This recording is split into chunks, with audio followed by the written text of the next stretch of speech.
This show is a Hopful Media podcast production.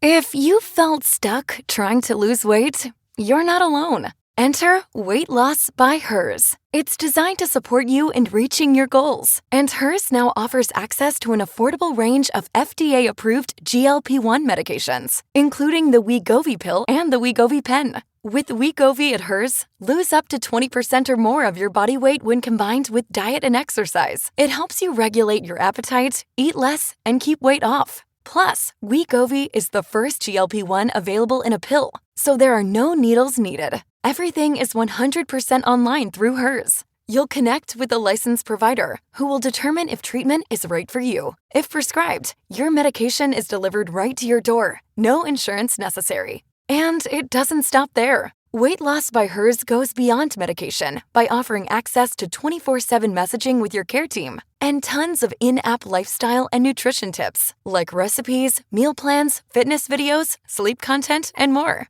Even better, with a range of affordable GLP-1 options, Hers makes it simple to find an approach that fits your needs and your budget if eligible. You'll get a treatment plan personalized to you and unlimited dosage changes as needed. It's weight loss designed to work with your life. Ready to reach your goals? Visit forhers.com/women to get personalized, affordable care that gets you. That's forhers.com/women. forhers.com/women. Weight Loss by Hers is not available in all 50 states. Wegovy is the registered trademark of Novo Nordisk A.S. To get started and learn more, including important safety information, Wegovy clinical study information, and restrictions, visit forhers.com. When I found out I was going to be a parent, I immediately felt a lot of anxiety and worry. So I went on to BetterHelp to try to look for a therapist to help me with that. My relationship with my family and with my boyfriend and with myself were suffering. I really needed help. I was ruminating a lot. Really getting those thoughts out to a therapist and getting feedback was just life-changing. Discover what BetterHelp Online Therapy can do for you. Visit BetterHelp.com today.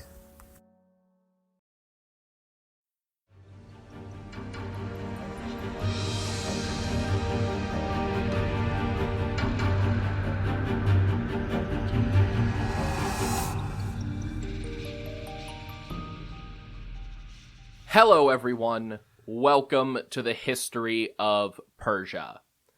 This is episode 166, Meet the Egyptians. Last time, we covered the actual action of the Fourth Syrian War.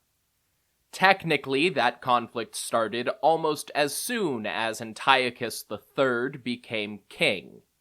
The young ruler got some less than effective advice from his chief minister, Hermeias, and launched an invasion of Ptolemaic Syria while leaving his subordinates to contend with the ongoing wars in Anatolia and the upper satrapies. That went poorly, and Antiochus turned around to defeat the rebel satrap Molon himself. After the Eastern Campaign, Hermeias was assassinated with Antiochus's hypothetical permission, but the king returned to Syria to finish what he had started, even if he had started it under dubious pretenses. Antiochus very nearly won the war. He had subdued all but a few scattered cities in the north and eastern parts of Coel Syria, and apparently faced very little to no resistance while marching all the way to Gaza. It was all going so well, until Ptolemy IV met him at Raphia. Antiochus's personal section of the army actually drove Ptolemy from the battlefield, but the rest of Ptolemy's Egyptian forces were victorious, helped largely by training the native Egyptian populace and foreign mercenaries as Macedonian-style phalangites. The Seleucid army suffered heavy losses, and Antiochus was forced to withdraw back to his antebellum borders and sign an armistice. The only thing that Ptolemy had to concede was his support for Achaeus, the Seleucid general who had proclaimed himself king in Anatolia, and he didn't get Seleucia Pieria back, the one port city in the Seleucus district. Next time, we will follow up with Antiochus and his rebellious cousin. But today, I am actually doing an impromptu Meet the Neighbors episode. There's just not enough time to wait for Antiochus' death before we need a few of these. And the reign of Ptolemy IV marked a tumultuous era of Egyptian history. To tell him apart in the history books, Greek and Latin authors called him Ptolemy Philopator, meaning the lover of his father. Unlike his grandfather, possibly great-grandfather, Ptolemy II Philadelphus, this wasn't suggesting an incestuous relationship. Just that Ptolemy IV was always his father's favorite son. Perhaps undeservedly so, or perhaps only in the histories. Even as a young man, Ptolemy Philopator had a miserable reputation at the Egyptian court. He was not interested in politics, military affairs, or the actual day-to-day business of running a powerful Hellenistic kingdom. He had a taste for the finer things in life, the luxuries of royalty, and he supposedly excelled at hosting feasts and throwing public festivals. All pomp and circumstance, no leadership.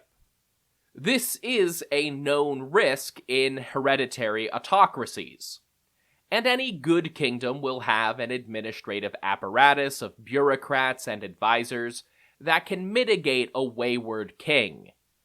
But that is still less than ideal and often leads to internal power struggles. We just saw that with Hermaeus and the Seleucid nobility vying for control when Seleucus III and Antiochus were both inexperienced and ineffectual. The Seleucids recovered from that by eliminating the eldest son and discovering that Antiochus was actually a fairly competent leader in his own right. And there are hints in the historical record that some elements of the Egyptian court may have had similar plans for their newest Ptolemy. According to some rumors that made it into the history books, Berenike II, the new queen mother in Egypt, actually favored her younger son, Magas, who was busy leading Ptolemaic troops in support of Attalus of Pergamon at the time. Berenike also had a third son called Alexander, and one of Ptolemy III's brothers, called Lysimachus, was still alive. Although we know less about the latter two, all three men had legitimate claims to the throne if Ptolemy IV were to meet an early demise. But the nobility of Egypt had other plans. The leading Egyptian nobles at this time were named Sosibius and Agathocles. The latter's sister was actually one of Ptolemy IV's favorite concubines, and the dynamic aristocratic duo quickly set to work establishing their own influence over the new king, and removing any other contenders who might diminish their own power. Magas was recalled from Anatolia and killed in his own bathtub. Alexander was assassinated shortly thereafter, as was their mother, Berenike II.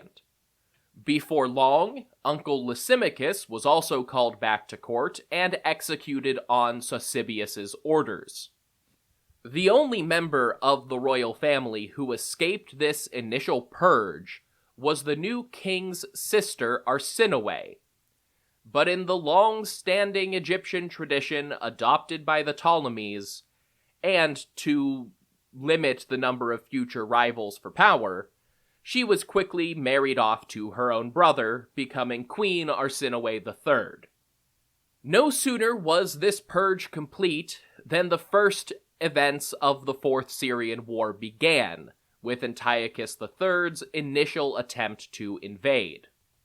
Then governor of Syria, Theodotus was not celebrated for his success. Instead, Sosibius and Agathocles called him back to Alexandria and briefly detained the governor in a not-so-veiled threat that he better not try to use that battlefield success to gain political power for himself. These threats were what eventually drove Theodotus to go over to the Seleucid side when Antiochus returned a few years later. Theodotus was not the only prominent aristocrat to be arrested or imprisoned at this time either. Evidently, Sosibius and Agathocles were determined to lock down anyone who could potentially pull Ptolemy IV out of their influence. To that end, they also had the exiled Spartan king Cleomenes put under house arrest with his friends and allies that had fled to Egypt after their defeat by Macedon in the last Meet the Neighbors episode. In 219 BCE, possibly hoping to take advantage of the royal council's distraction when Antiochus reinvaded Syria, Cleomenes and his friends escaped imprisonment and attempted to rally the people of Alexandria into a rebellion. The local Greeks and Egyptians did not support the Spartan king in any significant number, and Cleomenes with his followers took their own lives after a fruitless attack on the city's main citadel. After the victory at Raphia and the end of the Fourth Syrian War, Ptolemy IV's regime took a much lighter approach to foreign affairs than they had under his father and grandfather. This was undoubtedly due in part to the fact that the king had little personal interest and that the nobles pulling his strings were much more interested in increasing their own profile at home.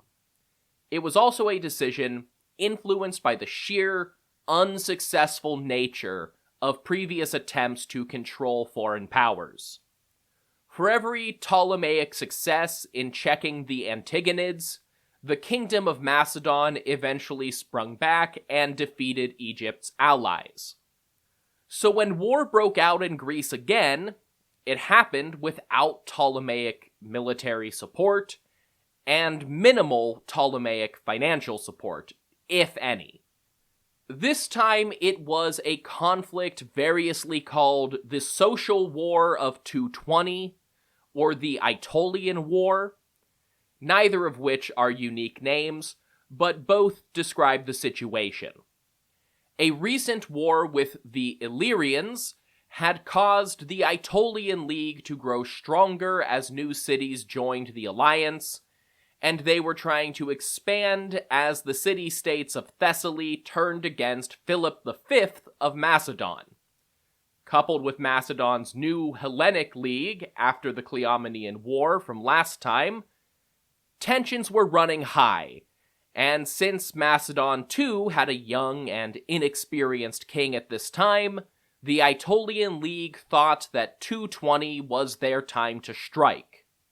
It began with raids in support of Messenia against the Achaean League, and spiraled from there, with the Peloponnesian states of Elis and Sparta joining the Aetolians in their growing war against the Antigonids and the rest of Greece.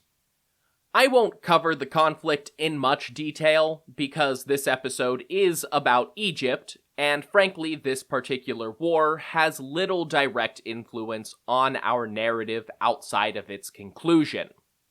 The war began with an Aetolian offensive on 3 fronts, sailing south to the northern Peloponnese, while another army came from the west out of Elis, and a third attacked Macedon directly in Thessaly. Philip V responded with a surprise winter campaign that swept through the Peloponnese, but the Achaean League commanders the next spring had much less luck, handing the Aetolians a few victories. When a new old general, Aratus, the on and off again leader of the Achaean League, took control in 217, he managed a successful assault on Elis itself, while Philip V retook Thessaly. At that point, Ptolemy IV, or rather Egyptian negotiators acting on Ptolemy's behalf, got involved to arrange a peace agreement. Combined with news from the West that made Philip think he could expand his influence to a client king in Illyria, called Demetrius of Pharos, this was enough for Philip to enter negotiations. The Hellenic League and Macedon reabsorbed their briefly lost territories, and Philip V was able to leverage this into more direct control over the other members of his league, to the outrage of Aratus and the other leaders of the Achaeans. None of that is deeply important at the moment, it's just information to keep at the back of your heads as the main narrative moves forward. These wars in Illyria and Philip's agreement with Demetrius of Pharos will end up being important down the line. Outside of mainland Greece, Ptolemy IV's foreign affairs mostly boiled down to lavish patronage of allied cities and temples across the Aegean. He sponsored the construction of new city walls for a city on Crete, and funded renovations or donations to a number of temples from Delphi to Rhodes. The news from the West that had taken Philip's attention away from Greek affairs was none other than the infamous battle of Lake Trasimene in Italy, where the Carthaginian general Hannibal Barca had just dealt a staggering defeat to the Roman Republic. And elements of both sides of this Second Punic War also sought help from Egypt. Hieronymus, the new king of Syracuse in Sicily, appealed to the Ptolemies' long-standing relationship with his predecessors and attempted to get Ptolemy IV to intervene on the Carthaginian side. If that option was considered at all, any negotiations collapsed when Hieronymus was assassinated a few months later. Rome also sent an embassy to Alexandria, asking Egypt to supply them with grain, but we don't actually know if that request was successful or not. Regardless, Ptolemaic Egypt did not jump in to this spat between Western powers. They were still much more focused on the Aegean sphere.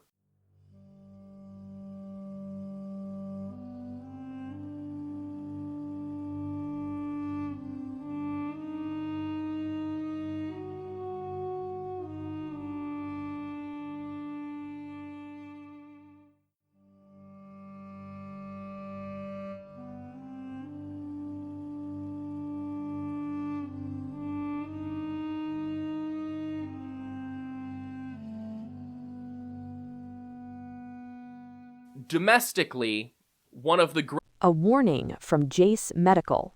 Even if the war stops, the real shortages won't. Because of how slow ships move for most of this war, the U.S. was still receiving oil that set sail months ago. But other parts of the world are already feeling it. Asia, Europe, Africa. That's why prices are rising now, because demand is increasing as supply tightens. But the U.S. is just beginning to experience the real shortage, and even if things stabilize, the ripple effects will last for much, much longer. Oil doesn't just power your car, it powers the systems that make and deliver your medications, and when supply slows, access becomes less predictable. The difference between panic and peace is preparedness with Jace. The Jace case is a doctor-prescribed emergency supply of essential medications and prescription antibiotics delivered right to your door so you're already ready when you need it.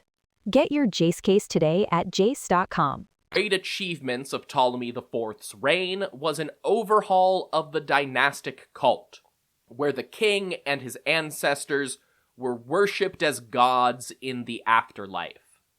Over the generations, the cult of the Ptolemies, their various deified relatives, and their queens had grown unwieldy, with many separate cult hierarchies functioning in tandem for each royal couple, as well as several other relatives, and of course, Alexander the Great, whose tomb still functioned as a temple to the deified Alexander in the capital city that bore his name.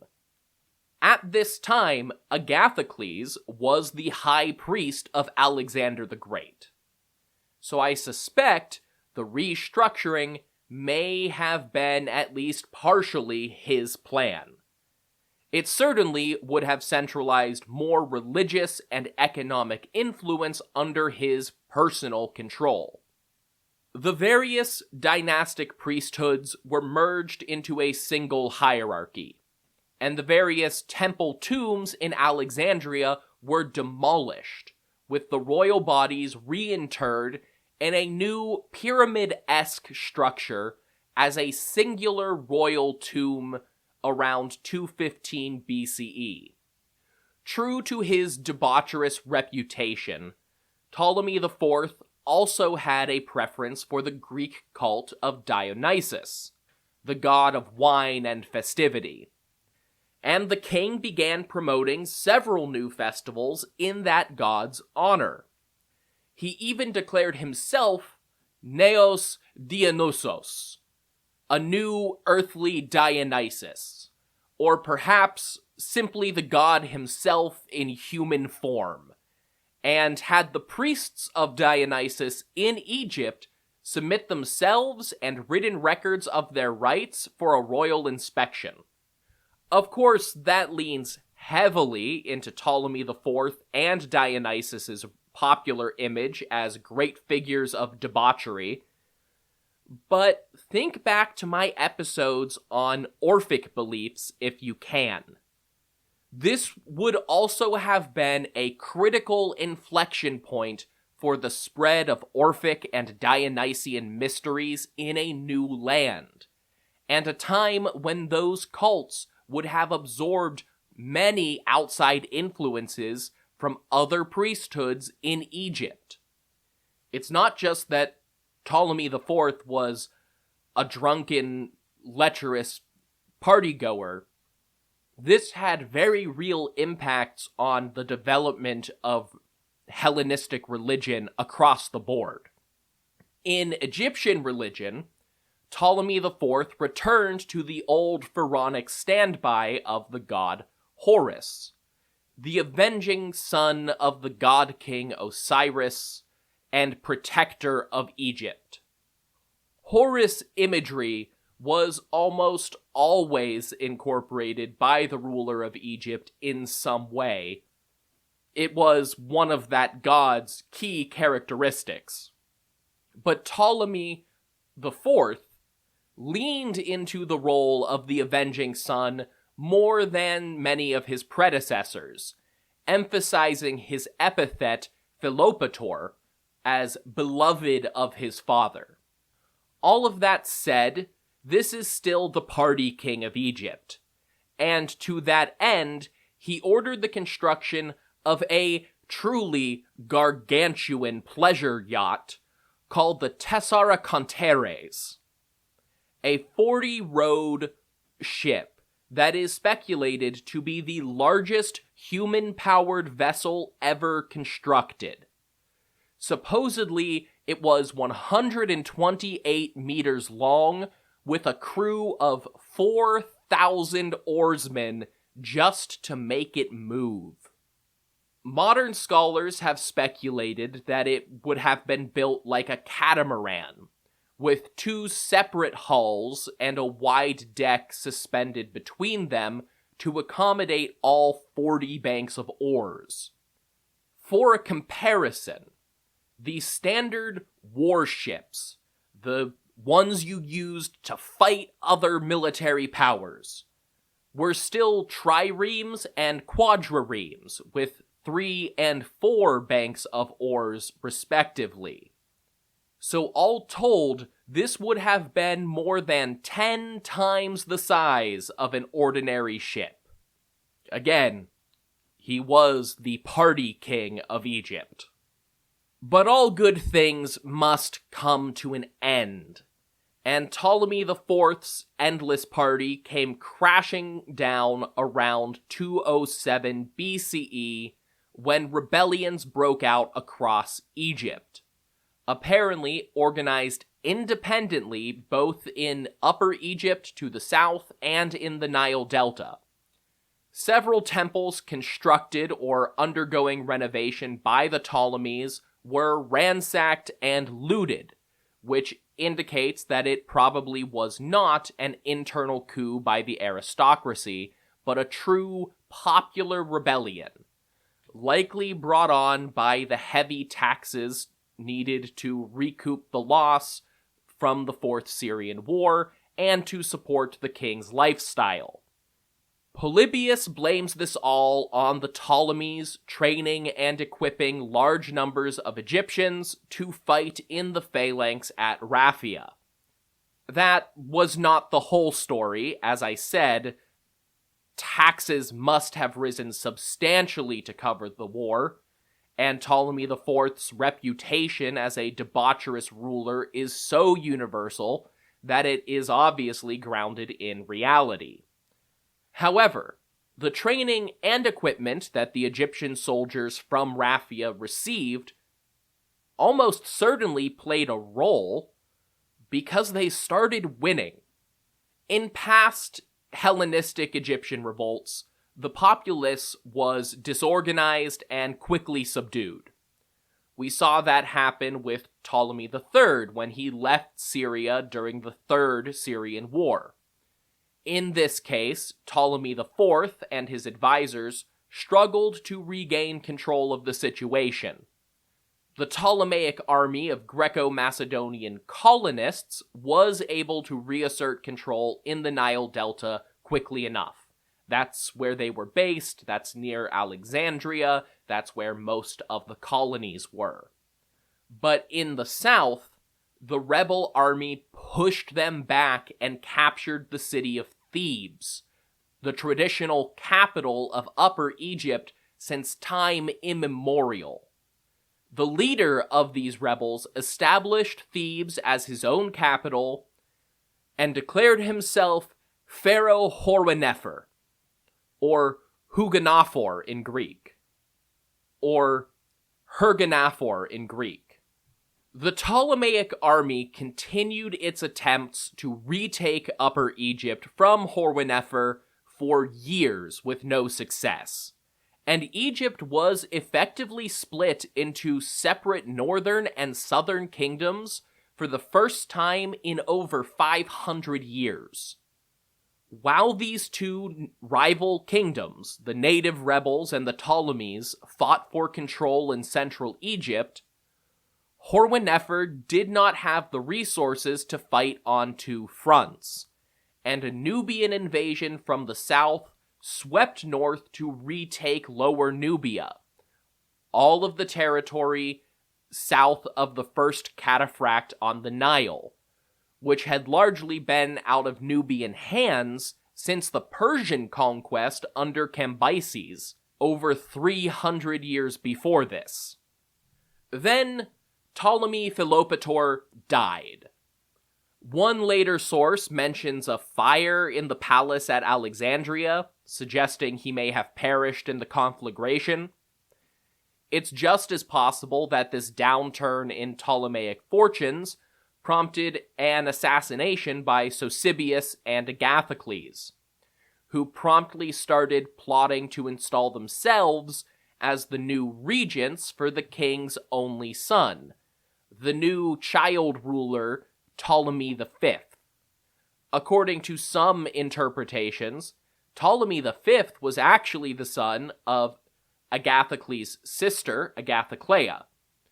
But I find that unlikely because the reigning aristocrats had Arsinoe III assassinated shortly after her brother-husband's death, specifically to prevent the queen from becoming regent for her son. Sosibius vanishes from the story almost immediately after Ptolemy V was declared king at just 5 years old.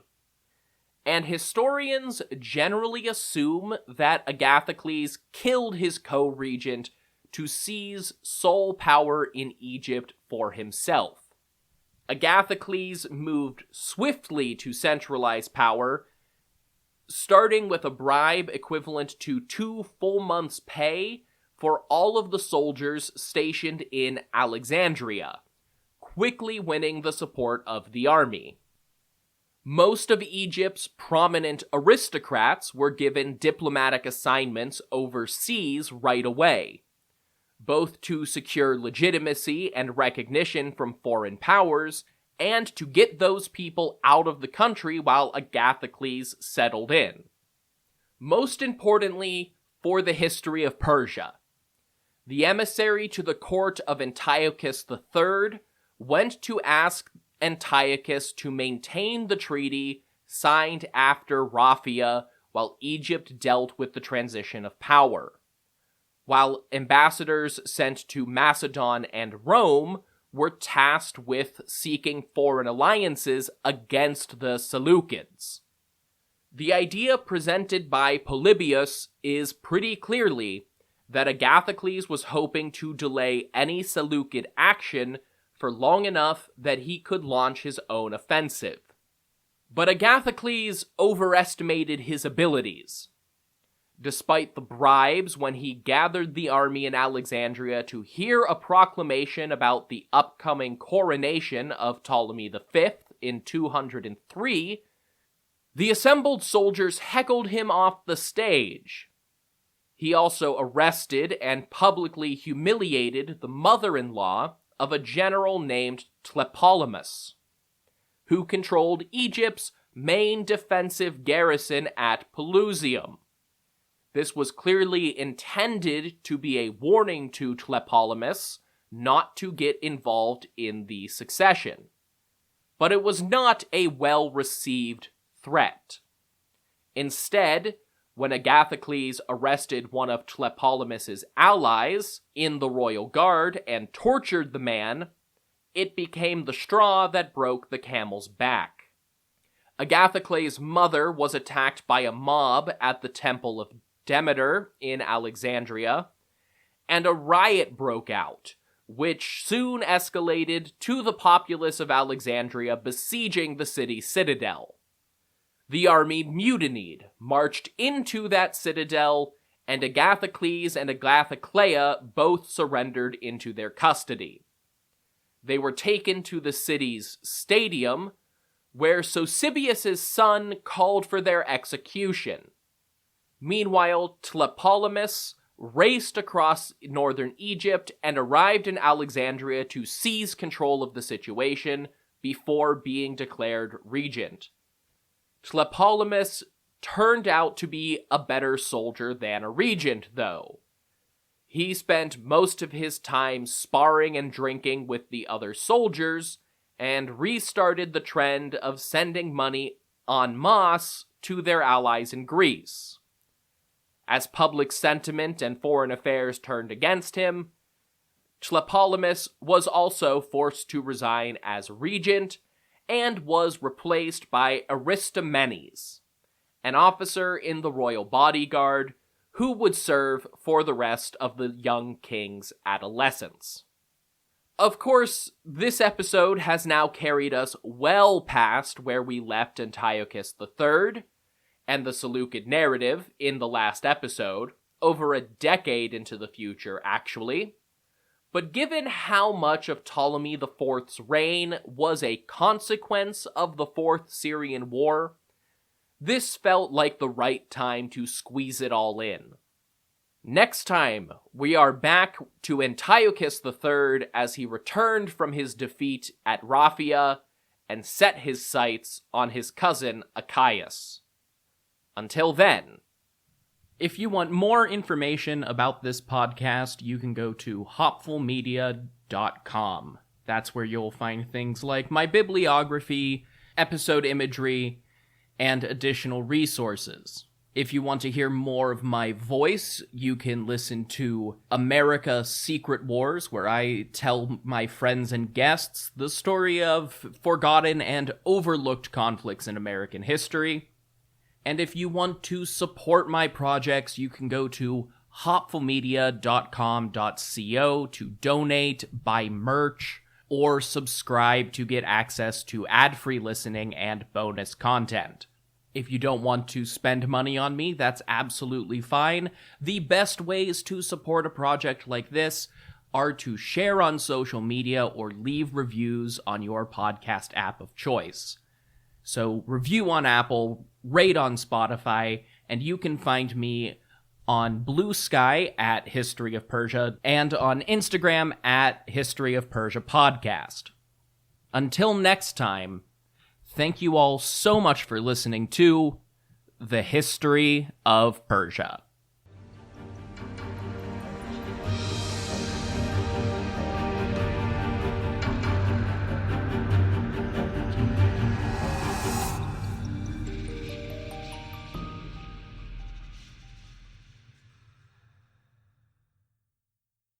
When I found out I was going to be a parent, I immediately felt a lot of anxiety and worry. So I went on to BetterHelp to try to look for a therapist to help me with that. My relationship with my family and with my boyfriend and with myself were suffering. I really needed help. I was ruminating a lot. Really getting those thoughts out to a therapist and getting feedback was just life-changing. Discover what BetterHelp Online Therapy can do for you. Visit BetterHelp.com today.